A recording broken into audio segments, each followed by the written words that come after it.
So that's the mask with the brace on, nice and snug.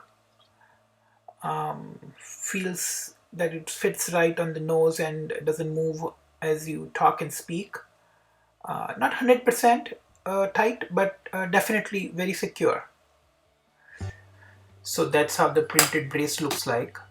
And it is done using the Bellus app. So let's look at the app. That's the Bellus app. You want to use the Bellus 3D Face app. That's how it runs. You scan your face with the app using the front facing camera, and it designs the brace by default. So you just have to name it and process it through. Within a few seconds it would propose a brace design.